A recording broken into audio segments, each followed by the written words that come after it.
របៀបadmin ចូលពុកម៉ែបងប្អូនអ្នកដែលគ្រប់គ្រង page របស់យើងណាពេលដែលយើងបង្កើត Facebook យើងត្រូវតែមាន page ដល់ពេលយើងមាន page គឺយើងត្រូវតែមានអ្នកគ្រប់គ្រង page របស់យើងពុកម៉ែបងប្អូនឧទាហរណ៍យើងត្រូវតែមាន page ត្រូវតែមាន account Facebook យ៉ាងហោចណាស់ក៏2 3ដែរដើម្បីមកគ្រប់គ្រងនៅក្នុង page របស់យើងលក្ខណៈ Facebook របស់យើងមួយមានបញ្ហាត្រូវ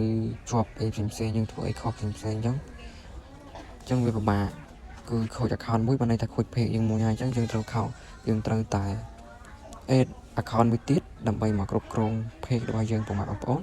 តោះចូលទាំងអស់គ្នាបន្ទាប់មកយើងចូលក្នុង page របស់យើងមកបន្ទាប់មកយើងចុចខាងត្រី3ខាងក្រោមនេះវាជាតម្រងបែបនេះបន្ទាប់មកយើងទៅរកពាក្យ setting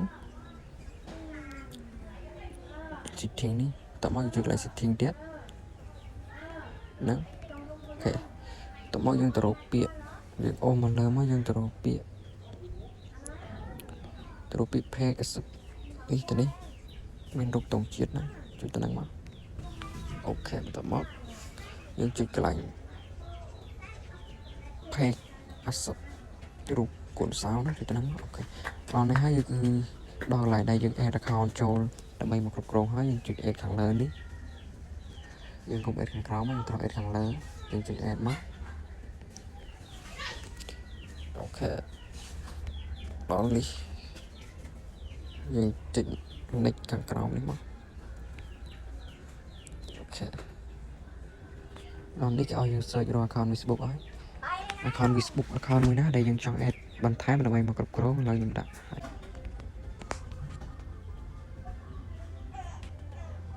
អូខេឃើញ account ខ្ញុំនៅលើគេនេះខ្ញុំដាក់ account មួយនេះតោះមកយើងចុចបើកទៅនេះផងអូខេតោះមកយើងចុចខាងក្រោមនេះមកទៅនេះគេឲ្យយើងវាយលេខកូដ password របស់យើង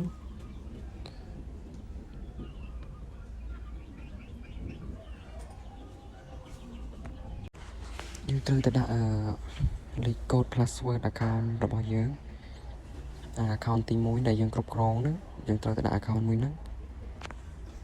ឥឡូវខ្ញុំវាយ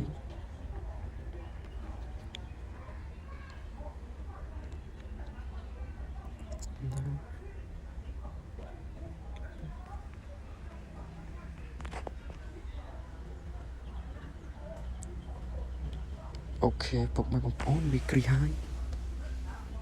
វាគ្រីបែបនេះពុកម៉ែបងប្អូនរួចជាការស្រេចពុកម៉ែបងប្អូនអាចចេញវិញបានមក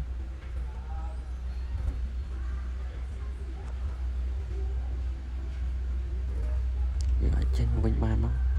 អញ្ចឹងវីដេអូហ្នឹងមានតែប៉ុណ្្នឹងទេជួបគ្នានៅវីដេអូក្រោយបាយ